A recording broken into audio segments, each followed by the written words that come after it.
దేవునికి మహిమ కలుగును గాక. దేవుడు ఇచ్చిన మహాకృపను బట్టి దేవునికి అనేకమైన కోట్లాది వందనాలు చెల్లిస్తూ జొన్నగుడి ప్రజలు మరి శిష్యులుగా తయారు చేసి దేవుడు మరి కుంకులం దగ్గరికి మరి దేశాన్ని రక్షించడానికి మరి దేవుడిచ్చిన ఆజ్ఞ ప్రకారము సంపూర్ణమైన భక్తి, మాన్యతైన భక్తి కలిగి ఉండి మనుషులందరి కోసం ప్రార్థన చేయడానికి మరి మన దేశాన్ని కరుణించు దేవా, నీ కృపలో మా దేశాన్ని కాపాడు దేవా. అయ్యా, మా పాపములు క్షమించి మరి మా దేశాన్ని స్వస్థపరచండి అని 2వ దశలోనికే పత్రిక 7:14-15 చెప్పినట్లుగా మరి ఈ సన్నిధి, దేవుని సన్నిధి ఈ స్థలం మీద ప్రార్థన చేసినప్పుడు మీ ప్రార్థనలు వింటాననే వాగ్దానం పట్టుకొని దేవుడు ఇక్కడ మమ్మల్ని తీసుకొని వచ్చినందుకు దేవునికి మహిమ కలుగును గాక. దేవుని ఆరాధిద్దాము, మహిమపరుచుకుందాము, దేవుని ఆత్మను పొందుకుందాము.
దేవునికి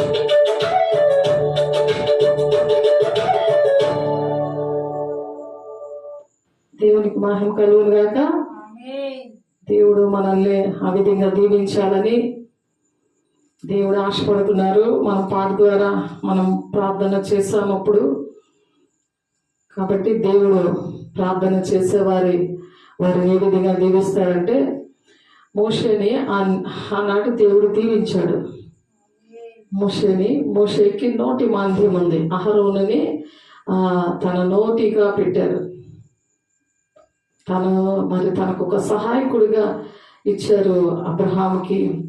మరి అబ్రహాము, ఇస్సాకు, యాకోబుల దేవుడుగా మరి మన మధ్యన నిలబడి మనకు కూడా సహాయం చేసే దేవుడు. సాతాను అంటాడు, నువ్వు చేయలేవు, నీ వల్ల కాదు, వాళ్ళందరి కోసం నువ్వు ప్రార్థన చేయలేవు అని అంటే, సత్య మార్గంలో మనం ఎప్పుడైతే నడుస్తామో అప్పుడు దేవుడు సహాయం చేస్తాడు. పరిశుద్ధాత్మ దేవుడే వారిలో ఉండి నడిపిస్తాడు అనమాట. నిర్గమాకాండము 4వ అధ్యాయము 12వ వచనంలో మరి ఆయన మోషే గారి నోటికి తోడిగా ఉండి నడిపించాడు దేవుడు, యెహోవా. అలాగే మనకు కూడా అనేక మంది ఇక్కడ చదువు లేకుండా ఉన్నారు, మరి జ్ఞానం లేకుండా ఉన్నారు. ఆ జ్ఞానము దేవా మా పిల్లలకి, మా కుటుంబాలకి దయచేయండి, దేవుని ఆ పేదరికం నుండి విడిపించండి అన్నీ కూడా మనం ప్రార్థనలో పాట ద్వారా పెట్టాము. అందుకని మరి దేవుడు కూడా మరి మోషే గారితో చెప్పినప్పుడు చూడండి,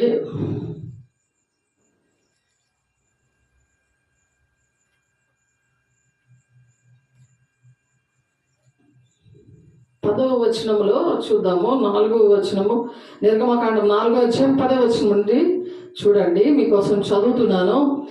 అప్పుడు మోషే, ప్రభువా, ఇంతకు మునుపైనను నీవు నీ దాసునితో మాటలాడినప్పటి నుండి అయినను నేను మాట నేర్పరిని కాను.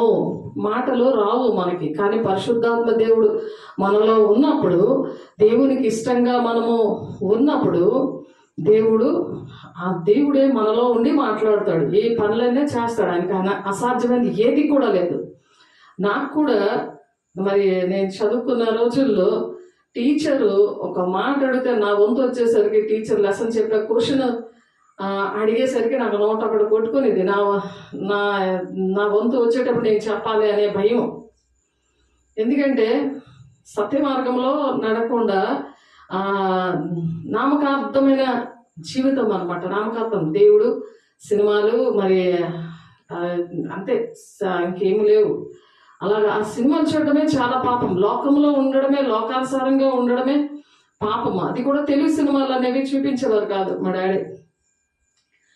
మంచి సినిమాలే, హిందీ సినిమాలు, హిందీ పాటలు, హిందీ, ఇంగ్లీషు ఇవి చూపించేవారు. మాకు అర్థం అవ్వకపోయినా హిందీ అయితే అర్థమయ్యేది, కానీ ఇంగ్లీష్ కూడా మరి ఇంగ్లీష్ సినిమాలు ఏమి కాదు, కానీ మంచివి పిల్లలు చూసేవి అలాంటివి చూపించారు. కానీ పరిశుద్ధంగానే పెంచారు. ఇల్లు, స్కూలు, చర్చి తప్ప ఇంక మరి ఏమి కూడా బయట విషయాలు ఏమీ తెలియకుండా అలాగ పరిశుద్ధంగానే పెంచారు. కానీ భక్తి అనేది కరెక్ట్గా లేక మాకేంటంటే ఈ విషయాలు, పరిశుద్ధాత్మ దేవుడు వచ్చి ఆయన వచ్చినప్పుడు శక్తిమంతులు అవుతారు.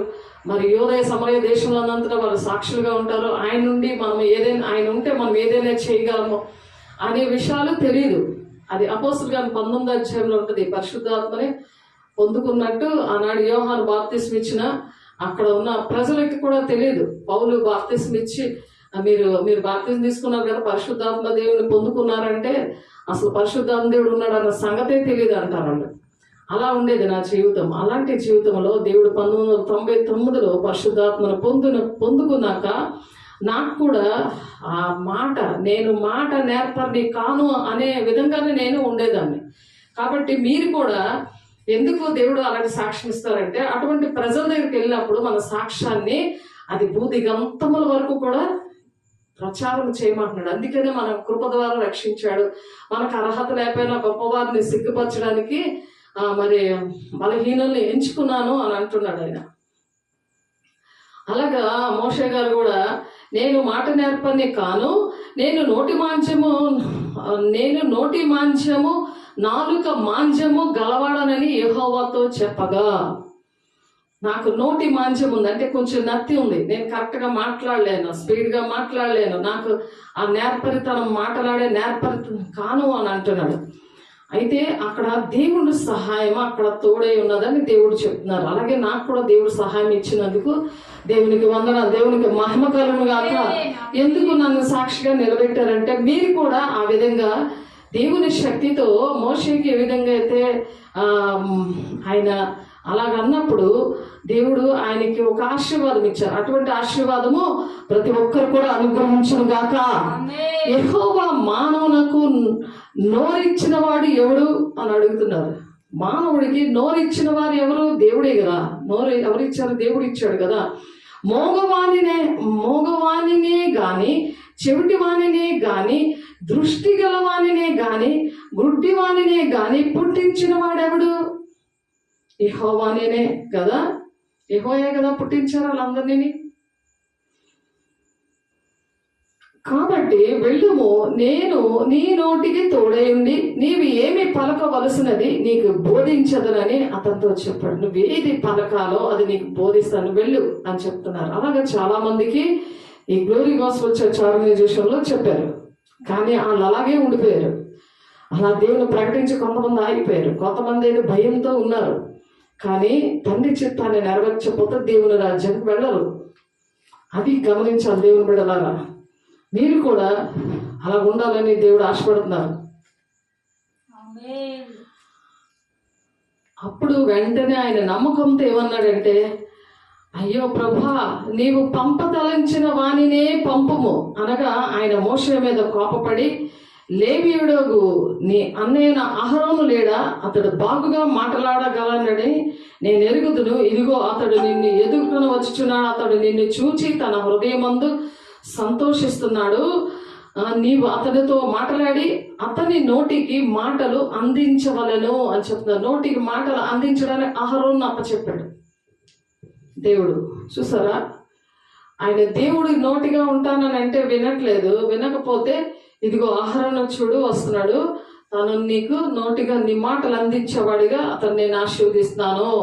నేను నీ నోటికి అతని నోటికి తోడేయుండి మీరు చేయవలసిన దాన్ని మీకు బోధిస్తాను అంటున్నాడు. దేవునికి మహిమ కలుగును గాక. ఈనాడు మా జీవితాల్లో కూడా గ్లోరీ గాస్పెల్ చర్చ్లో కూడా అలాగే ఇచ్చారు దేవుడు, అలాగే కార్యాలు చేస్తున్నారు. దేవునికి మహిమ కలుగును గాక.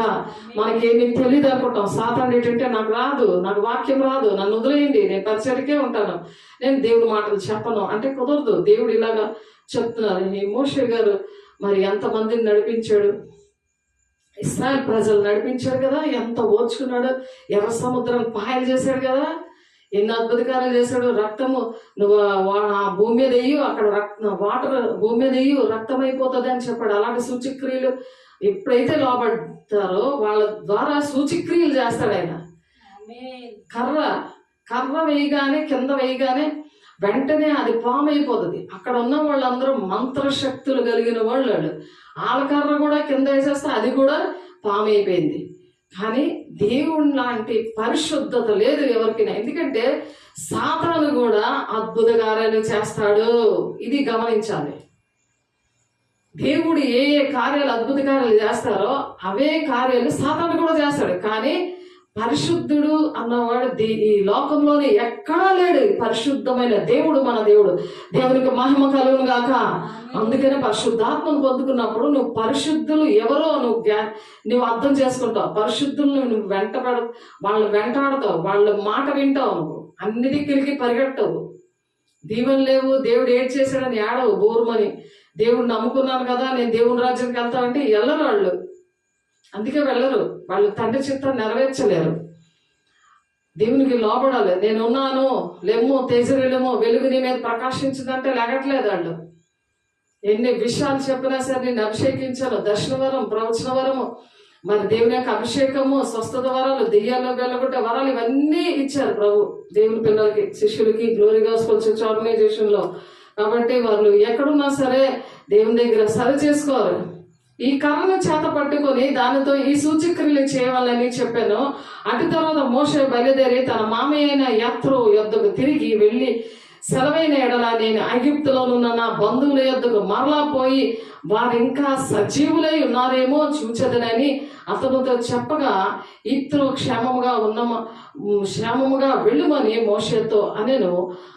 అంతటా యెహోవా, నీ ప్రాణమును వెతికిన మనుషులందరూ చనిపోయిరి. ఎవరైతే నీ ప్రాణం వెనక పడతారో వాళ్ళందరూ చచ్చిపోతారంట. చూడండి, నీకు భయం ఉన్నదా? ఎవరు నిన్ను బాధ పెడుతున్నారో, ఎవరైతే నిన్ను దేవుడి పనికి ఆటంకంగా ఉన్నారో, ఎవరు ఆడల్లో ఉండి ఒక దండుపేట నిన్ను బాధించి వారు నీ దగ్గర సంచరింపకుండునట్లు మరి నీకు ఒక దండుపేటని ఏర్పాటు చేస్తున్నట్టున్నాడు జెఫర్యా 9:8. అలాగా వాళ్ళందరినీ కూడా మనుషులందరూ చనిపోయారు కనుక ఐగుప్తుకు తిరిగి వెళ్ళమని మిద్యానీయులు మోషేతో చెప్పగా, మోషే తన భార్యను తన కుమారులను తీసుకొని గాడిద మీద ఎక్కించుకొని ఐగుప్తు తిరిగి వెళ్ళాను. మోషే దేవుని కర్రను తన చేత పట్టుకొని పోయాడు అనమాట. దేవుడు ప్రతి ఒక్కరికి మోషేకి ఎందుకు విషయాలు రాశారంటే, వాళ్ళందరూ కూడా దేవుడు నడిపించిన దేవుడు, మన పితరులు నడిపించిన దేవుడు మనల్ని కూడా నడిపిస్తాడు. అందుకనే దేవుని వాక్యము ప్రబలమైన శిష్యుల సంఖ్య యెరూషలేములో బహుగా విస్తరించిందంట. అలాగా విస్తరించింది యెరూషలేములో. ఇలాంటి భక్తులందరూ కలిసి మరి దేవుని మాట విన్నప్పుడు విస్తరణ యెరూషలేములో బహుగా విస్తరించిందంట. కాబట్టి దేశంలో ఉన్న ప్రజలందరూ కూడా, ఈ గుంకులం ప్రెసిడెంట్ ఇక్కడ మనం ప్రచారం చేసిన ప్రతి చోట్ల కూడా, ప్రతి ఒక్కరి విషయంలో కూడా దేవుడు అలా మాట వింటే, దేవుడు అలాగా యెరూషలేములో మరి బహుగా ఎలాగైతే మరి శిష్యుల సంఖ్య విస్తరించిందో అట్టి కృప దేవుడు మనకు అనుగ్రహించును గాక. అలాగే ఆ ప్రజలు వారిని ఘనపరచుచుండిరి. ప్రజలందరూ ఏం చేశారంటే, ఇలాంటి కార్యాలు చేస్తుంటే ఘనపరుస్తారో లేదా? మంచి పేరు జెఫన్యా 3:20 ఉంటది. మంచి పేరు ఇస్తాడంట దేవుడు, మంచి ఘనత. ఆయన ఘనపరిచిన వాళ్ళని నేను ఘనపరుస్తాను అంటున్నాడు. దేవుడిని ఎవరైతే మనం ఘనపరుస్తామో, ఆయన మాట వినకపోతే ఆయన అవమానపరిచినట్టు కదా.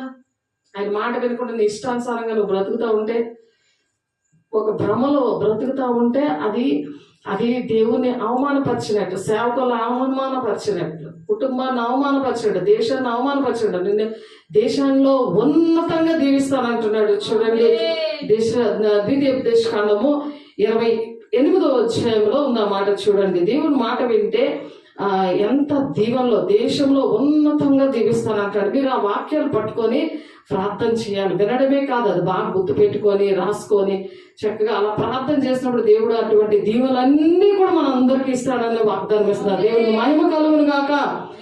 నీవు నీ దేవుడని యెహోవా మాట శ్రద్ధగా విని నేడు నేను నీకు ఆజ్ఞాపించుచున్న ఆయన ఆజ్ఞలన్నింటినీ అనుసరించి నడుచుకునే ఎడల నీ దేవుడని యెహోవా భూమి మీద ఉన్న సమస్త జనముల కంటే నిన్ను హెచ్చిస్తాడంట. దేశంలో ఉన్నతంగా నిన్ను దీవిస్తానంటున్నాడు. సమస్త జనముల కంటే నిన్ను హెచ్చిస్తానంటున్నాడు. చూసారా, నీవు నీ దేవుడైన యెహోవా మాట విని ఎడల ఈ దీవెనలన్నీ నీ మీదకి వచ్చేస్తానంటున్నాడు. ఎంతమందికి కావాలి దీవెనలు?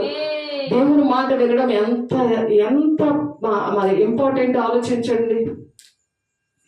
నీ పట్టణంలో దీవించబడదు, పొలంలో దీవించబడదు. పొలము ఎందుకు దీవించబడలేదు? రైతు ఎందుకు ఏడుస్తున్నాడు? ఎందుకు కరువు అని పేదవాళ్ళు ఎందుకు ఏడుస్తున్నాడు? నువ్వు పట్టణంలో దీవించబడతావు. దేవుని మాట వినాలి. దేశమా, దేవుని మాట విను అంటున్నాడు దేవుడు. కూడా మనం ప్రార్థన చేయడమే కాదు, దేశం కోసం వాళ్ళకి వినమని కూడా చెప్పాలి. నీవు పట్టణంలో దీవించబడదు, పొలములో దీవించబడదు. నీ గర్భఫలము, నీ భూఫలము, నీ పశువుల మందలు, నీ దుక్కుటెత్తులు, నీ గొర్రె మేకలు మందలు అన్నీ కూడా దీవించబడతాయి. ఇప్పుడు ఇక్కడ అంతా గొర్రెలు తిరుగుతున్నాయి, తోలుతూ ఉంటారు. మేకలు, గొర్రెలు, ఆవులు, ఇవన్నీ కూడా పంట పొలంలో ఉన్న ప్లేస్ ఇది. ఇవన్నీ కూడా మీరు ఈ గ్రామం అంతా దీవించబడాలంటే నీ గర్భఫలము, పిల్లల కోసం మనం ప్రార్థన చేస్తాము. ఇప్పుడు పాటలో మంచి జ్ఞానం రావాలి పిల్లలకి. పిల్లలు చక్కగా చదువు ఎందును, జ్ఞానం అందును, మనుషుల దయందును, దేవుని దయందును వర్ధిల్లాలు గాక. ఎప్పుడంటే దేవుని మాట విన్నప్పుడు నీ గర్భఫలము, నీ భూఫలము, నీ పశువుల మందలు, నీ దుక్కుటెత్తులు, నీ గొర్రె మేకల మందలు దీవించబడను అని దేవుడు చెప్తుంటే నువ్వు మాట వినకుండా, దేవుని టైం ఇవ్వకుండా, దేవుని మాటలు ప్రకటించకుండా, దేవుని అభిషేకం పొందుకోకుండా, మరి యోదయ సమయ దేశంలో అంతటా నువ్వు సాక్షిగా ఉండాలని అంటున్నాడు. నువ్వు ఎక్కడికి వెళ్తే అక్కడ సాక్ష్యం చెప్పాలి అంతే. అన్ని దిక్కులు నువ్వు తిరగక్కర్లేదు. ఒకరు తిరగాలి అని తిరగలేకపోయినా సరే ఒక మెసేజ్ చక్కగా ఒక వీడియో తీసి చక్కగా యూట్యూబ్లో పెట్టు, అంతా కూడా తిరుగుతుంది, అది అన్ని దిక్కులకి వెళ్ళిపోతుంది. దేవునికి మహిమ కలుగునుగా. కానీ సాక్ష్యం పెట్టు, దేవుడు నీకు ఏంటంటే మేలు చేశారు, అది నీ సాక్ష్యం పెట్టు. ఇంకా నీ ఇంట్లో కరువు విషయంలో కూడా దేవుడు ఏం చెప్తున్నారు, నీ గంపయ్యు పిండి పిసుకు నీ తొట్టియు దీవించబడను. నువ్వు పిండి పిసుకు నా తొట్టి దీవించబడుతుంది. పిండి అయిపోయిందని కాదు. అక్కడ విధవరాలు ఇంటికి మరి ఎలీషా వచ్చినప్పుడు మరి ఒక రొట్టె చిన్న బాబుకి ఇచ్చేసి తన కొడుకుని ఇచ్చి ఆ కరువులో చచ్చిపోదాం అనుకుంటుంది. కానీ ఎప్పుడైతే నువ్వు ఏలియా వచ్చినప్పుడు, ఆ దైవ సేవకుడు వచ్చినప్పుడు, నువ్వు ఆ రొట్టె నాకు ఆకలి ఉంది, నువ్వు నాకు ఫస్ట్ పెట్టిన తర్వాత అప్పుడు నువ్వు చూడు, నువ్వు నీ పిల్లలు ఎంతో దీవించబడతారు అంటాడు ఆయన అని ప్రార్థన చేసి అప్పుడు వింటారు. విని వాళ్ళు ఏం చేస్తారు, ఆ రొట్టె చేసి కొంచెం నూనె కొంచెం పిండే ఉంటుంది, కానీ అది దేవుని మాట, దేవుని సేవకుల యొక్క మాట. ఎవరిది? దేవుని మాట. వెంటనే వినినప్పుడు దేవుని మాట లెక్క కదా అది. ఎప్పుడైతే దేవుని మాట వింటారో తన జీవిత కాలం అంతా కూడా తన ఇంటిలో పిండి అలా పొరుగుతూనే ఉంది, తరగలేదనమాట, అది వస్తూనే ఉంది. ఆ నూనె కూడా, బుడ్డిలో నూనె రెండే కదా ఉన్నాయి ఇంట్లో, ఆ రెండు కూడా అది అలాగా అభివృద్ధి అవుతూనే ఉంది. అది అలాగ అభివృద్ధి చెందును గాక. కరువులో దేవుడు ఆ విధంగా దేవుడి మాట వింటే దేవుడు దీవిస్తాడు. మాట వినకపోతే కాదు. చాలా మంది మాట వినకపోయినా సరే దీవించబడిన గాక, ఆశీర్వదించబడిన గాక అని చెప్తారు. అదేంటంటే సాతాను అలాగా ప్రేరేపించి, సాతాను అభిషేకం లేకుండా సేవ చేస్తే, పిలుపు లేకుండా, దర్శనం లేకుండా, ఒక త్యాగం లేకుండా వస్తే ఆ దేవుడు వాళ్ళతో తోడై ఉండడు. సాతాను తోడై ఉండి అటువంటి మాటల్లోనూ మోసపరచబడకూడదు. మోసపరిచే ఏర్పాట్లో ఉన్న వారితో సహా మోసపరిచే దినాల్లో మనం ఉన్నాం. మనం దేవుని రాజ్యానికి వెళ్ళిపోతాం అనుకుంటాము, కానీ లాస్ట్ మూమెంట్ వరకు మనం వెళ్తామో లేదో అని కూడా అసలు గ్యారంటీ ఇవ్వలేము. అలాంటి ఇరుగు మార్గంలో చాలా భయముతోనూ వణుకుతోనూ మీ రక్షణ కాపాడుకోండి అని చెప్తున్నారు. అందుకే మనం బస్సుకి లేట్ అయిపోతుంటాం, చర్చికి లేట్ అయిపోతుంటాం. అప్పుడే గమనించుకోవాలి, అమ్మో నేను దేవుని రాజ్యానికి వెళ్ళాలన్నమాట, నేను పరిగెట్టలేకపోతున్నాను, దేవా ఎంత పరిగెడదామన్నా పరిగెట్టలేకపోతున్నాను, లేట్ అయిపోతున్నాను, దేవుడు క్షమించమని మనం పరిగెట్టడం, దేవుని యొక్క చిత్తాన్ని నెరవేర్చడానికి పరిగెడుతూనే ఉండాలి. గురి యొద్దకే పరిగెట్టండి అంటున్నాడు. వెనుకున్న మర్చి ముందున్న వాటి కొరకే మీరు పరిగెట్టండి వేగరంగా అంటున్నాడు పౌలు. అందుకే ఆ పరిగెట్టించేది ఏంటంటే పరిశుద్ధాత్మ దేవుడే. ఆయనే బోధిస్తాడు, ఆయనే మన నోటికి బోరగా ఉంటాడు. నోట్లో మాటలు, దేవుని మాటలు ఆ విధంగా పెడతానని. కాబట్టి వెళ్ళుమునే నీ నోటికి తోడే ఉండి నువ్వు ఏమి పలుకవలసిందో నీకు బోధిస్తాను అని దేవుడు మోషే గారితో చెప్పిన మాట మన అందరితో కూడా ఈ దినాన్న చెప్తున్నాడు. మన దేశం బాగుండాలి, మన కుటుంబం బాగుండాలి, యవ్వన పిల్లలు బాగుండాలి, పిల్లలు బాగుండాలని, దీవెనకరంగా ఉండాలని దీవెనకరమైన ప్రార్థన చేశాము. పాట ద్వారా దీవెనకరమైన మాటలు ఎలా ఉండాలి అనే విషయాలు చెప్తున్నారు దేవుడు. నీ గంపయ్యో పిండి పిసుకుని తొట్టియో దీవించబడును. నీ లోపలికి వచ్చినప్పుడు దీవించబడదు, వెలుపలికి వెళ్ళినప్పుడు దీవించబడదు. లోపలికి ఇంట్లోకి వచ్చినప్పుడు నువ్వు దీవెనకరంగా వస్తావు, మళ్ళీ బయటికి వెళ్ళినా సరే బయట కూడా చక్కబడుతున్నప్పుడు అన్ని దీవెనకరంగా ఉంటాయంట. దేవునికి మహిమ కలుగును గాక. అందుకనే దేవుని మాటలు రాసుకోవాలి. ఆ దేవుని మాటలు పట్టుకుని దేవునితో మాట్లాడాలి, దేవునితో సహవాసం చేయాలి. ఎవరికో చెప్పుకొని, ఎవరికో ఫోన్లు చేసి, ఎవరితోటే బయట ఇంటికి వెళ్ళే సరే దేవునితోటే మనము కనెక్షన్లో ఉండాలి. పరిశుద్ధాత్మ దేవునితో కనెక్ట్ అయి ఉండాలి. సిగ్నల్ లేదని అంటే సెల్ ఫోన్ కాదు, దేవునితో సిగ్నల్ ఎప్పుడు ఉంటుంది. 24 hours నువ్వు పడుకున్నా సరే ఆ సిగ్నల్ పనిచేస్తూనే ఉండాలి. ఆయనతోటే నీ మాటలు సంభాషణ జరుగుతూనే ఉండాలి. అట్టి కృప దేవుడు మనకి అనుగ్రహించును గాక. దేవుడు ఇచ్చినందుకు మనకు దేవునికి వందనాలు. నీ మీద పడు నీ శత్రువులని యెహోవా నీ ఎదుట హతమగు చేయును. నీ ఎదుట నీ శత్రువులు నీ ఎదుట నీ మీద పడ్డారనుకో, వాళ్ళని వెంటనే హతం చేస్తాడంట దేవుడు. అలాగా దేవుని పిల్లలుగా మనం ఉండాలి. అప్పుడు మనకేమైనా భయం ఉంటుందా? ఎక్కడికి వెళ్ళాలన్నా భయం ఉంటుందా? ఎక్కడ దేవుని మాటలు చెప్పాలన్నా భయం ఉంటుందా? దేశమా భయపడకు అని మనము చెప్పుకుంటున్నాం కదా. దేవుని పిల్లలారా మనం భయపడేది కాదు. వారొక త్రోవలు మీ మీదకి బయలుదేరి వచ్చి 7 త్రోవలు ఎదుట నుండి అలా పరిగెడతారట. ఒక త్రోవలో వస్తారు 7 కూడా. వాళ్ళు వచ్చిన వాళ్ళు అంత గ్రూప్గా వచ్చిన వాళ్ళు చల్లా చెదురైపోయి 7 త్రోవలకి వెళ్ళిపోతారంట. దేవుడు అటువంటి ఆశీర్వాదాలు దేవుడు మనకి ఇచ్చును గాక. ఇచ్చినందుకు వందనాలయ్యా. దేవునికి మహిమ కలుగును గాక. నీ కొట్లలోను నీవు చేయి ప్రయత్నములన్నిటిలోనూ నీకు దీవెన కలుగును గాక. నీ కొట్లలోనే అన్ని కూడా నీకు రేషన్ అనేది స్టాక్ ఉంటుంది. నీ కొట్లో మళ్ళీ నువ్వు తిని ఇంకొకరు పెట్టేదానిగా పెట్టేవాడిగా దేవుడు సామెతలు 8:21 ఉంటుంది. దేవుని పిల్లలట ఆస్తికర్తలుగా చేస్తాడంట. వారి ఇండ్లు ధననిధి అని కీర్తన 37వ అధ్యాయంలో ఉంటుంది. నీతిమంతుల గృహము ధననిధి. ఆ పిండి ఎలాగైతే వస్తుందో నూనెని అలాగే ఇంట్లోని ఎప్పుడు కూడా ఉంటది. ఎప్పుడు కూడా ఆకలితో సింహపిల్లలు ఆకలి కొన్నా నా బిడ్డల ఆకలి కొనరునుంది. దేవుని ప్రజలారా మరి నమ్మండి, దేవునికి మహిమ చెల్లించండి, దేవుని మీద దేవుని నమ్ముకోండి. ఆ విధంగా చెడు వ్యసనాలు మరి ఆ బూతులేంటి, ఆ తాగుడేంటి, వ్యభిచారం ఏంటి అవన్నీ విడిచిపెట్టండి. దేవునికి మహిమ కలుగును గాక. నీ దేవుడని యెహోవా నీకు ఇచ్చుచున్న దేశంలో ఆయన నిన్ను ఆశీర్వదిస్తాడు. నీకు ఇచ్చాడు కదా ఈ దేశము. ఈ దేశంలోనే నిన్ను దీవిస్తాడంట. నీకిచ్చి యెహోవా నీకు ఇచ్చుచున్న దేశంలో ఆయన నిన్ను ఆశీర్వదించును. నీవు నీ దేవుడైన యెహోవా ఆజ్ఞలను అనుసరించి ఆయన మార్గములలో నడుచుకున్న ఎడల యెహోవా నీకు ప్రమాణము చేసినట్లు ఆయన తనకు ప్రతిష్ఠిత జనముగా నిన్ను స్థాపిస్తాడు. ప్రతిష్ఠిత జనము దేవుడు ప్రతిష్ఠించుకుంటాడు. నా బిడ్డ నా సొత్తు అని దేహము దేవుని ఆలయంగా పెట్టుకొని చేస్తాడు. దేవుని యొక్క సొత్తుగా ఉంటే మంచిదా, సాతాను సొత్తులాగా ఉంటే మంచిదా? దేవుని ప్రజలుగా ఉంటే మంచిదా, సాతాను ప్రజల్లాగా ఉంటే మంచిదా? ఆలోచించండి. ఈ దినం నుండి మేము సాతాను మాటలేనము, దేవుని వాక్యం అనే దేవుణ్ణి కలిగి ఉంటాము. మేము దేవుని ప్రజలము, మన దేవుడు మమ్మల్ని ప్రతిష్ఠించాడు. అట్టి కృప దేవుడు ప్రతి ఒక్కరికి అనుగ్రహించునుగాక.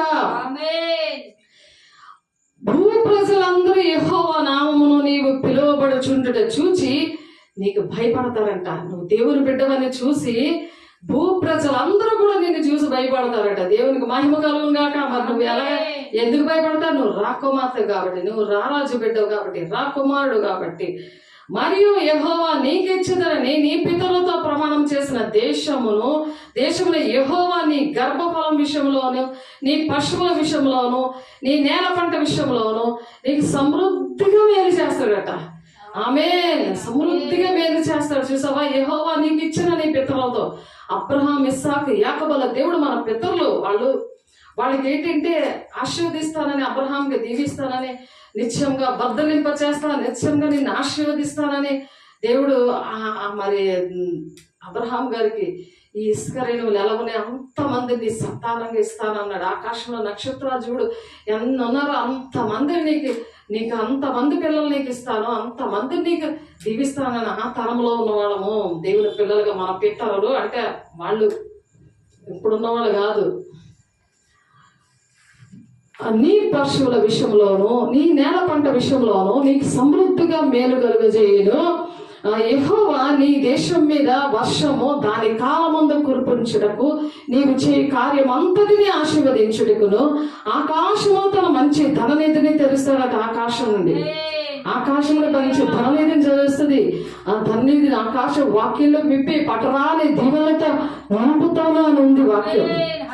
దేవునికి మహిమ కలుగును. యెహోవా నీ దేశం మీద వర్షం కురిపిస్తాడు. నువ్వు ఎప్పుడైతే చెడు వ్యసనాలు మానేస్తావో, అబద్ధాలు మానేస్తావో, అబద్ధ బోధకుల నుండి నువ్వు వస్తావో, చెడు సంఘం నుండి నేను బయటికి రానప్పుడు నువ్వు వస్తావో, అప్పుడు నీ కుటుంబం దీవించబడుతుంది. నేను చనిపోతే నాకు సమాధి ఎవరు కడతారని అనుకున్నావు అనుకో, నీకు సమాధి కడతారు కానీ నీ ఆత్మ మాత్రం నరకనిపోతుంది. ఇక్కడ మనుషులు ఎవరు రారు, కట్టినోళ్ళు కూడా రారు. ఎందుకంటే అది దుష్ట సంఘం నుండి బయటికి రమ్మంటే రావట్లేదు కదా. అందుకు కీర్తనలు 26వ అధ్యాయం 4వ వచనం నుండి ఆ మాట చదువుకోండి. దేవుని మాటలు వినండి. అప్పుడు దేశం మీద మీ ద్వారానే దేవా పశ్చాత్తాపడండి, పాపములు ఒప్పుకోండి, చేసిన తప్పు ఒప్పుకోండి. విడుదల ఇచ్చే టైం ఇదే. ఈ కృపకాలంలోనే దేవుడు ప్రతి పాపమును కూడా క్షమిస్తాడు. కానీ మరి వేషధారిని క్షమించడట. వేషనైతే క్షమించేస్తాడు అంత ఈజీగా. కానీ వేషధారి అంటే వేష్య కన్నా భయంకరమైన పాపము. వేషధారిగా ఉండడం, చర్చికి వెళ్ళడం, రావడము, అక్కడ వాళ్ళతో మాట్లాడుకోవడము, పెళ్ళిళ్ళు అంత పెద్ద మన పొడుగు పెళ్ళి అవ్వాలని నువ్వు అరేంజ్మెంట్ చేసుకోవడం వేస్ట్. అవన్నీ వేస్ట్. నా కూతురికి పెళ్లి చేశాడు దేవుడు ఎంతో బ్రహ్మాండంగా, ఎంతో రాకుమార్తెలాగా తనకు పెళ్లి చేశారు.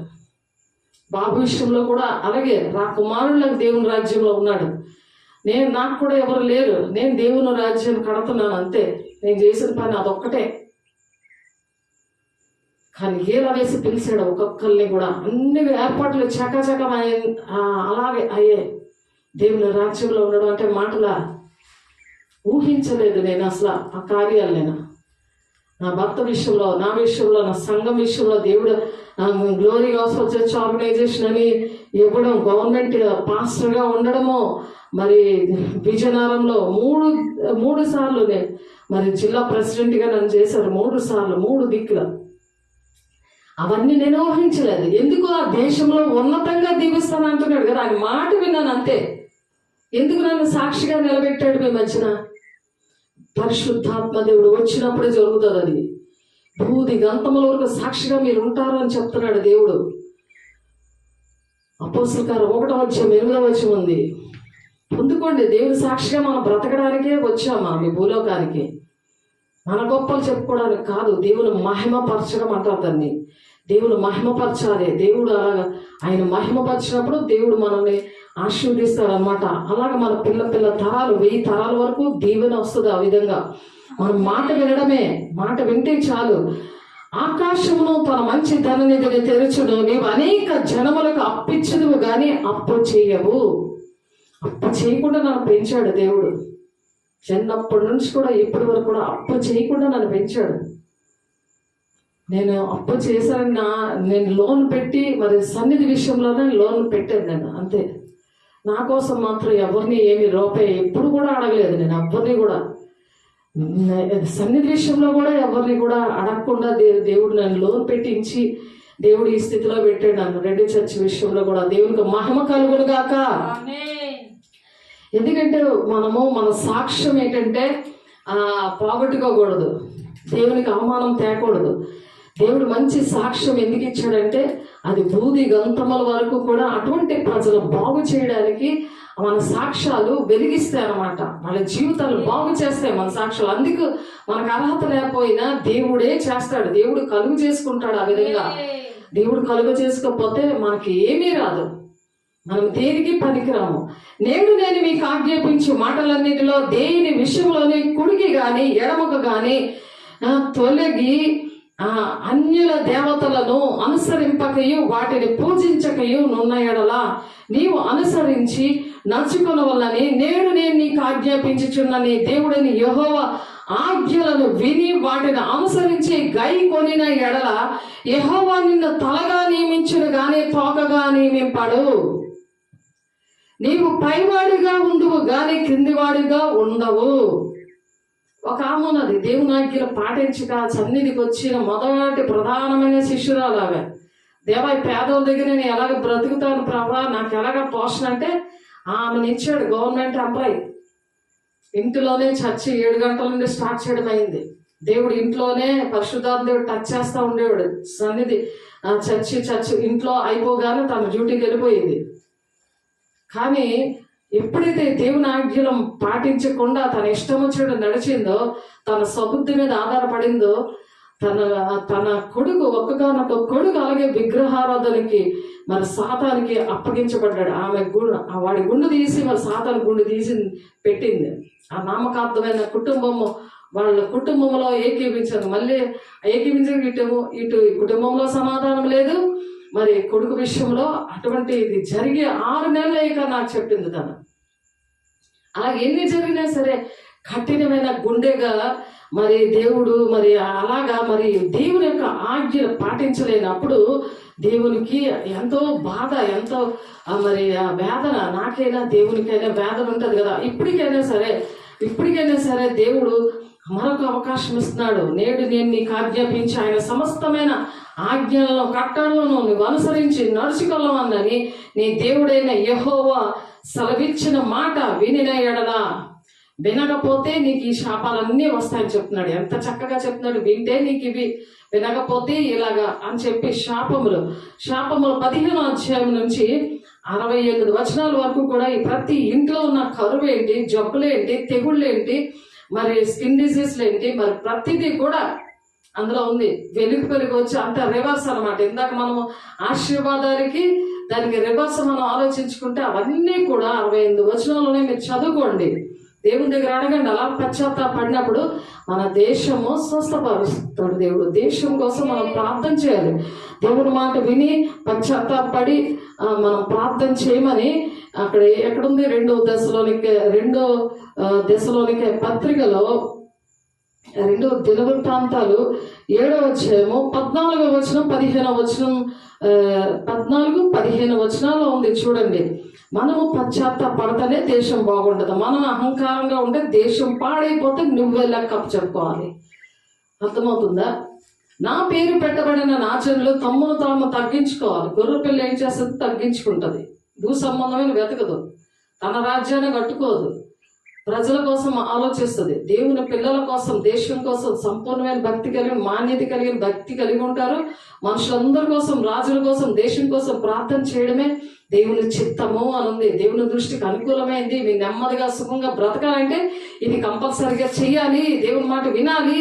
అందుకే నా పేరు పెట్టబడిన నా జనులు అని ప్రత్యేకించాడు. అంటే దేవుడి పేరు లేకుండా దెయ్యం పేరుతో బ్రతికే వాళ్ళు కూడా కొంతమంది ఉన్నారే కదా అర్థం. వాళ్ళకి 68 ఉన్నాయి శాపాలు. అందులో ఎన్ని శాపాలు ఉన్నాయో వాటి కోసం దేవుడు ఏడ్ చేశాడు. సేవకులు మాకు ఏడ్ చేశారు అని నువ్వు దేవుని ఆజ్ఞలో ఇంకా నువ్వు తప్పిపోయి దేవుని మాటలకి, సేవకులకి ఇంకా దూరం అయిపోతుంది. ఇది మంచిదా? అది ఒకసారి ఆలోచించండి. దేవుడి పేరు పట్టబడి ఉన్నారా, లేకపోతే దెయ్యం పేరు పెట్టబడి ఉన్నారా? ఇప్పుడు దేవుని పేరు పట్టబడి దానివైతే, అటువంటి వాడివైతే నిన్ను నువ్వు తగ్గించుకొని ప్రార్థన చేసి దేవుణ్ణి వెతకమంటున్నారు. నన్ను వెతికి తమ చెడు మార్గములన్నీ విడిచినేడలా దేవుని ఆజ్ఞలు పాటిస్తారు. చెడు మార్గములు అవే వాళ్ళ సొంత మార్గాలు, మంచి మార్గాలు అనుకునేలాగా చేస్తాడు. పరిశుద్ధాత్మ దేవుడు ఎప్పుడైతే పొందుకోరో వాళ్ళకి ఏంటంటే ఆ స్వబుద్ధి మీద ఆధారపడుతూ ఉంటారు. ఆకాశం నుండి నేను వారి ప్రార్థన వింటాను అంటున్నాడు ఆయన. ఎప్పుడైతే నువ్వు చెడు మార్గాలు విడిచిపెట్టి ప్రార్థన చేయాలి. నువ్వెవరెవరికైతే మోసం చేసావో, అబద్ధాలాడావో, అక్రమంగా నువ్వు ప్రవర్తించావో, మరి మోసపుచ్చి ఆత్మతో నువ్వు ఎక్కడెక్కడికి తిరిగావో, కుటుంబము ఎలాగ నీ ద్వారా పాడైందో, నీ ద్వారా గ్రామము, కుటుంబము, దేశము పాడవుతుంది, సంఘము. ఇంతమందికి కారణమైన నువ్వు అని ప్రశ్న వేసుకొని, దేవా నేను ఇంతమందికి కారణమయ్యానని పశ్చాత్తాపడమంటున్నాడు దేవుడు. పశ్చాత్తాపడి పాపము ఒప్పుకున్న తర్వాత అప్పుడు దేవుని యొక్క పేరు పెట్టబడిన నా జనులు అని పిలుస్తాడు. అప్పుడు అలా తగ్గించుకోవాలి. తగ్గించుకొని ప్రార్థన చేసినప్పుడు దేవుడు ఆ చెడు మార్గములు అన్నీ విడిచిపెట్టేలా చేస్తాడు. ఆకాశం నుండి నేను వారి ప్రార్థన వింటానంటాడు. అప్పుడు జవాబులు వస్తాయి. నా ప్రార్థనకు జవాబులు రావట్లేదు, ఇన్ని రోజులు నా పనులు అవ్వలేదు అని అంటే కారణాలు ఇవే. నా భర్త రాలేదు, నా కొడుకు ఎలాగ ఉన్నాడు, నా కుటుంబం ఎలాగుంది, నాకు అన్నీ వచ్చాయంటే సాతాను ఇస్తాడు. ఇందాక పాము మరి ఆ మాంత్రికులు కూడా చేశారు. మోషే ఏటేటి కార్యాలు చేశాడు, అన్నీ కూడా చేశారు. కానీ పరిశుద్ధుడు ఆయన దేవుడితో కలిగి ఉన్న మోషేలాగా మరి వాళ్ళు లేరు. వాళ్ళందరినీ ఎర్ర సముద్రంలోని చంపేశాడు దేవుడు. ఆ ఎర్ర సముద్రం వస్తున్నప్పుడు వాళ్ళు తరుముతున్నారు కదా వెనకాల శత్రు సమూహం లాగా. దేవుడు వాళ్ళ పక్షాలు లేడు, మోషే గారు పక్షాలు ఉన్నాడు. ఇశ్రాయేలు ప్రజల్ని నడిపిస్తున్నాడు కదా, తన పక్షాలు ఉన్నాడు. ఆయన ఎలాగా తగ్గించుకున్నాడు? రాజకుమారుడిగా ఉండకుండా నేను ఈ ఐగుప్తు ప్రజలతో నేను శ్రమ అనుభవిస్తే నాకు మేలు అనుకొని తను తగ్గించుకున్నాడు. అలా మనం తగ్గించుకోవాలి. ప్రతిదీ దేవుడు ఎలా తగ్గించుకుని వచ్చాడు, తన మహిమనంతని విడిచిపెట్టి వచ్చాడా, అలాగే మనం కూడా అన్ని విడిచిపెట్టి రావాలి. అన్ని ఉండి కూడా దేవుడు నన్ను తీసుకొచ్చాడు. నాకు అటువంటి మాస్ ఏరియాలో తెలియదు, నాకు చిన్నప్పటి నుండి కూడా నాకు తెలియదు. కానీ నేను ఎంతో ఇష్టంగా నేను దేవుని మాట విని నేను ఇష్టంగా నేను చేస్తున్నాను. ఎవరు సపోర్ట్ లేకుండా, నా కుటుంబం కానీ సంఘం కానీ ఎవరు కూడా సపోర్ట్ లేకుండా నేను చేయగలుగుతున్నానంటే పరిశుద్ధాత్మ దేవుడు. మోషే గారు అలాగే చేశారు, దేవుని పిల్లలు అందరూ అలాగే చేశారు. యేసేపు అలాగే చిన్ననాటి నుండి కూడా అలాగే పెరిగాడు. తన కుటుంబాన్ని ఆ విధంగా రక్షించుకున్నాడు. అలాగే నా కుటుంబాన్ని దేవుడు రక్షించుకోవడానికి దేవుడు సహాయం చేశాడు. దేవునికి మహిమ కలుగును గాక. ఆకాశం నుండి నేను వారి ప్రార్థన విని వారి పాపమును క్షమించి వారి దేశమును స్వస్థపరుస్తాడట. వారి దేశాన్ని, మన దేశము అలా పాడైపోతూ ఉంటే, దేశ భక్తి లేకుండా, దేవుని భక్తి లేకుండా ఉంటే దేవునికి ఇష్టంగా ఉన్నట్ట లెక్క. అది ఆలోచించండి.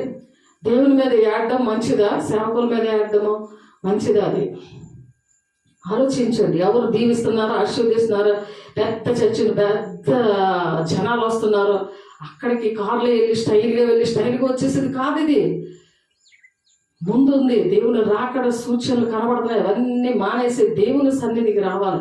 దేవుని సేవతో ఎక్కడైతే ఏ ఆలయంలోనైతే దేవుడు నిన్ను అంటు కట్టాడో, నీకు 1000 మంది బోధకులు ఉన్నా సరే నీకు తండ్రి ఒక్కడే అని చెప్తున్నాడు. అందుకనే ఎన్ని బోధలు విన్నా సరే ఆత్మీయ తల్లి, ఆత్మీయ కుటుంబము ఆ విషయంలోనే దేవుడు అడుగుతాడు. మరి అక్కడ చూడండి, అపోస్తలుల కార్యము కీర్తన గ్రంథంలోనూ ఒక మాట ఉంటుంది చూడండి. 92వ కీర్తన 13వ వచనంలో, యెహోవా మందిరంలో నాటబడిన వారు మన దేవుని ఆవరణములో వర్ధిల్లుచుండిరి. వర్ధిల్లడం అంటే దేవుని ఆవరణంలోనే వర్ధిల్లుతారు. ఎక్కడైతే మీరు పుట్టారో, ఎక్కడైతే మీరు మారుమనసు పొందుకొని మీరు స్టార్టింగ్ నుండి ఏ బోధలో మీరు పెరిగారో, అపోస్తల బోధలో, అలాగా మేము కట్టబడుతున్నాము అని మరి ఎఫెసీయులకు రాసిన పత్రిక 2వ అధ్యాయంలో 6వ వచనం నుండి కింద చూస్తే వాళ్ళని ఏంటంటే దేవుడు వాళ్ళతో ఉంటారని చెప్తున్నాడు. దేవుడు వాళ్ళతో ఉంటాడు. దేవుని ఎదుట వాళ్ళని నిలబెట్టాలని ప్రయాసపడుతున్నాము అని ఉంటుంది అక్కడ వాక్యం. ఇక్కడ 15వ వచనంలో ఇందాక దేవుడు దేశాన్ని స్వస్థపరిచిన తర్వాత, ఈ స్థలమందు చేయబడి ప్రార్థన మీద నా కనుదృష్టి నిలుపుతాను, నా చెవులు దానిని ఆలకించును. అప్పుడు ప్రార్థన దేవుడు ఆలకిస్తాడు. అటువంటి ఆలయంలోని నువ్వు ఎక్కడైతే దేవుడు నీకు బాప్తీసం ఇచ్చి నిన్ను చక్కగా మరి కోటీశ్వరుడుగా మంచి పిల్లలతోనూ మంచి మరి ఆశీర్వాదాలతో ఎంత మందికో దేవుడు దీవించాడు. ఎన్నో కార్యాలు దేవుడు చేశాడంటే అది మన గొప్పతనం కాదు. దేవుడు ప్రేమించి నీ ద్వారా అనేకమైన కుటుంబాలు రక్షించబడాలి, గ్రామాలు రక్షించబడాలి, దేశాలన్నీ కూడా దేవుని రాజ్యానికి వెళ్ళాలి, దేశం సుఖశాంతిగా ఉండాలని దేవుడికి మన జీవితంలో దేవుడు మన జీవితంలో చేసిన కార్యాలు మనం వివరించి చెప్పగలిగి ఉండాలి. కృతజ్ఞతాపూర్వకంగా దేవునికి అలాగా విన్నపాలని మనము తెలియజేస్తూ ఉండాలి. కృతజ్ఞత అనేది ఉండాలి. దేవుని పట్ల మనకి కృతజ్ఞత అనేది ఉండాలి. అలాగా మనము ప్రార్థన చేసినప్పుడు దేవుడు వింటాడు. మన విన్నపాలు ప్రతిదీ కూడా మరి ఆయన విని దానికి ఆ జవాబులు ఇస్తాడు. అలాగా దేవుడు వర్ధిల్లింప చేయనుగాక. చూడండి, ఆ క్రీస్తు యేసునందు మనలను ఆయనతో కూడా లేపి పరలోకమందు ఆయనతో కూడా కూర్చుండబెడతాడట. ఆయనతో లేపాడు కదా, అంటే ఆయన పునరుత్థాన శక్తిని మనకి ఇవ్వబట్టి మనం ఇలా ప్రకటన చేయగలుగుతున్నాము. దేశమా భయపడకని చెప్పగలుగుతున్నాము. వారి కోసం ప్రార్థన చేయగలుగుతున్నాం. సంపూర్ణమైన భక్తి, మానితైన భక్తి అపోస్తలులు చేసిన ఆదిమ సంఘము దేవుడు నిలబెట్టాడు. అలాగే ఈ పరలోక రాజ్యంలో పరలోకమందు ఆయనతో కూడా కూర్చుండబెడతారంట మనల్ని పెళ్లి కుమార్తె సంఘముగా. అది దేవుని యొక్క ఉద్దేశం. దేవుని బిడ్డలారా, మీరు విశ్వాసం ద్వారా కృపచేతనే రక్షించబడ్డారు కాబట్టి ఇది మన వల్ల కలిగింది కాదు. ఇది ఆయన అంతగా ప్రేమించి మనకు సాక్ష్యం ఇచ్చాడంటే అది భూది గంతముల వరకు కూడా అది మనము చాటించాలి. దేవుడు ఎందుకంటే వాళ్ళకి తెలియదు, నశించిపోతున్నారు. వాళ్ళకి వెతికి రక్షించడానికి దేవుడు మనల్ని నడిపించాడు. దేవుని పోలికతో మనల్ని నిర్మించాడు. అది క్రియల వల్ల కలిగినది కాదు కనుక ఎవడునూ అతిశయింప వీలు కాదు. మరి వాటి యందు మనం నడుచుకున్న వల్లని దేవుడు ముందుగా సిద్ధపరిచిన సత్క్రియలు చేయటికే మనం క్రీస్తు యేసునందు సృష్టించబడిన వారమై ఆయన చేసిన పని అయి ఉన్నాము. ఆయన చేసిన పనిముట్టు. మనం పని చేయకపోతే జొంగ పట్టేస్తుంది కదా, అలాగే జబ్బులు వస్తున్నాయి. అందుకే పని చేయకపోతే జబ్బులు, ఇంట్లో దరిద్రము, ఇంట్లో గొడవలు, అసమాధానము, ఏదో అలా బ్రతుకుతున్నామే కానీ మనశ్శాంతి ఉండదు. ఎందుకంటే ఆ పని చేసిన దేవుని పనిగా మనం ఉన్నందుకు ఇది పని చేస్తేనే అందులో దేవుని ఆత్మ వర్క్ చేస్తుంది. దేవుడు దుఃఖపడతాడు. ఆయన దుఃఖపెట్టేవి మనం చేయకూడదు. దేవుని మాటలు ప్రతిదీ విన్నప్పుడు దీవెనకరంగా ఉంటాం. కాబట్టి మునుపు శరీర విషయంలో అన్యజనులై ఉండి శరీరమందు చేతితో చేయబడిన సున్నతి గలవారు అనబడిన వారి చేత సున్నతి లేనివారు అనబడిన మీరు ఆ కాలమందు ఇశ్రాయేలుతో సహా పౌరులు కాక పరదేశంలో వాగ్దాన నిబంధన లేని పరజనులను నిరీక్షణ లేనివారును లోకమందు దేవుడు లేనివారునే ఉండి క్రీస్తుకు దూరస్తులై ఉండునని మీరు జ్ఞాపకం చేసుకోవాలి. ఫస్ట్ దేవునికి దూరస్తులుగా ఉన్నాము, అన్యజనులాగా ఉన్నాము. ఈ వాగ్దానము, ఆయన నిబంధన ఏంటో తెలియదు, పరిశుద్ధాత్మ దేవుడు అంటే తెలియదు. కానీ ఇప్పుడు ఆయనలో మనకు దూరస్తులైన మీరు ఇప్పుడు క్రీస్తు యేసునందు, క్రీస్తు రక్తం వలన మనం సమీపస్తులే ఉన్నాం. ఒక బంధము ఉంది మనకి, దేవుని యొక్క బంధము, దేవుని యొక్క కుటుంబముగా ఉండి ఆయన మన సమాధానమై ఉండి మీకును మాకును ఉండిన ద్వేషమును అనగా విరోధ రూపకమైన ఆజ్ఞలు గల ధర్మశాస్త్రము తన శరీరమందు కొట్టివేయడం చేత మధ్య గోడను పడగొట్టి మన ఉభయులను ఏకము చేశాడు. ఇట్టి సంధి చేయించు ఈ ఇద్దరిని తన యందు ఒక్క నూతన పురుషునిగా సృష్టించి తన సిలువ వలన ఆ ద్వేషమును సంహరించి దాని ద్వారా వీరిద్దరిని ఏక శరీరంగా చేసి దేవునితో సమాధాన పరచవలని ఈలాగు చేశాడు. కనుక ఆయనే మనకు సమాధానకారుడే ఉన్నాడు అన్నమాట. సమాధానం ఎందుకు వస్తుంది? దేవుని పిల్లలుగా ఉన్నప్పుడు, వాక్యానుసారంగా నడుస్తున్నప్పుడు సమాధానకర్త అయిన దేవుడు మనకు తోడేయండి, దేవుడు దగ్గర ఉంటాడంట. దేవుడు ఏంటంటే ఆయన వచ్చి దూరస్తులైన మీకును సమీపస్తులైన వారికి సమాధాన సువార్తను ప్రకటిస్తా ఉన్నాడు. ఇప్పుడు సమాధాన సువార్త ఇది. వాళ్ళని క్షమించి ప్రేమించి కృప ద్వారా దేవుడు రక్షిస్తాడు. ఇంకనూ కూడా మరి వేషను క్షమిస్తాడు, వేషదాన్ని క్షమించడు అంటున్నాడు కదా. అలాంటి వేషధారణ పరిస్థితుల నుండి దేవుడు విడిపించును గాక. ఆయన ద్వారానే మనము ఉదయములము ఒక్క ఆత్మయందు తండ్రి సన్నిధికి చేరగలిగి ఉన్నాము. తండ్రి సన్నిధికి మనం చేరాలంటే మనము ఆ విధంగా మనం పరజనులుగా ఉండకుండా, పరదేశంలో ఉండగా పరిశుద్ధులతో ఏకపట్టణస్తులుగా దేవుని ఇంటి వారమై ఉన్నాము. చూసారా, దేవుని ఇంటి వారం మనము.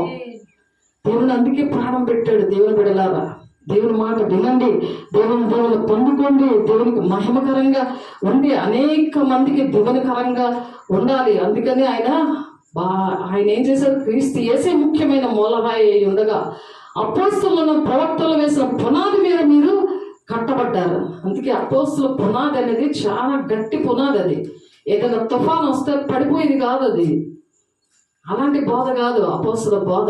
కాబట్టి దేవుడి మాటలు దీవించును గాక. ప్రార్థన చేసుకుందాం. పరిశుద్ధుడ, ప్రేమగల తండ్రి, మహిమగల దేవ, అయ్యా నీ బిడ్డల విషయంలో మీరు మాట్లాడారు ప్రభా. నా తండ్రి నాయన అపోస్తల బోధలో కట్టారయ్యా తండ్రి నాయన. అయ్యా మీ ఇంటికి పరలోక రాజ్యాన్ని మేమందరూ రావడానికి మాకు నాయన మూలరాయిగా మీరు ఉన్నారు ప్రభా. క్రీస్తే యేసు ముఖ్యమైన మూలరాయి ఉండగా అపోస్తల ప్రవక్తలు వేసిన అయ్యా పునాది మీద మీరు కట్టబడ్డారని సాక్ష్యం చెప్తున్నా మా కోసం నా తండ్రి. అయ్యా ప్రతి ఒక్కరిని విధంగా దీవించండి, ఆశీర్వదించండి, సరి చేసుకోవడానికి అయ్యా మా దేశాన్ని నాయన సంతోషంతో గంతులు వేయడానికి భయం అనేది ఎవరిలోనే ఉండకుండా నాయన తండ్రి. అయ్యా ద్వితీయోపదేశకాండం 28 నుండి 14 వచనాల్లో నువ్వు చెప్పిన దీవెనలన్నీ మీరు నాయన చేతులెత్తి నాయన పశ్చాత్తాపడుతున్న ప్రతి ఒక్క బిడ్డకి అటువంటి ఆశీర్వాదంతో నువ్వు నింపుతున్నావా నీకు స్తోత్రాలు. నీ మహిమతో ప్రతి ఒక్కరిని నింపుతున్నావా నీకు స్తోత్రాలు. అయ్యా నీ రాజ్యాన్ని వారసులుగా మీరు ఉంచుతున్నావా నీకు స్తోత్రాలు. నీ మహిమ పరిచయం చేయడానికి, తండ్రి చిత్తాన్ని నెరవేర్చడానికి మీరు నాయన దీవించి నీ బిడ్డలు పంపిస్తున్నందుకు వందనాలు స్తోత్రాలు చెల్లిస్తూ ఆటంకపరుస్తున్న ప్రతి దురాత్మ శక్తులైన ప్రతి ఒక్క కుటుంబంలోని, గ్రామాల్లో, దేశంలో తండ్రి యేసు నామంలో లైవ్ అయిపోవుగాక. ఈ గ్రామం అంతటిని మీరు దీవిస్తున్నందుకు, ఇక్కడ ఉన్న ప్రజలందరినీ మీరు నాయన విడిపిస్తున్నందుకు, ఆ బంధకాలను విడిపించి ప్రభా నీ ప్రణాళికని ప్రభా మీరు నెరవేర్చుకోవడానికి మీరు ఇష్టపడినాను. మీరు ఇక్కడికి వచ్చినందుకు మీకు వందనాలు స్తోత్రాలు చెల్లిస్తూ యేసయ్య పరిశుద్ధ నామంలో బ్రతిమలాడి వేడుకుంటున్నాం తండ్రి. ఆమేన్. తండ్రి యొక్క దీవెన, కుమారుని యొక్క కృప, పరిశుద్ధాత్మిక నేచర్ సహవాసము సదా కాలము తోడైంది నడిపించును గాక. ఆమేన్. దేవుడికి మహిమ కలుగును గాక. దేవుడు దీవించి ఆశీర్వదించును గాక. ఆమేన్.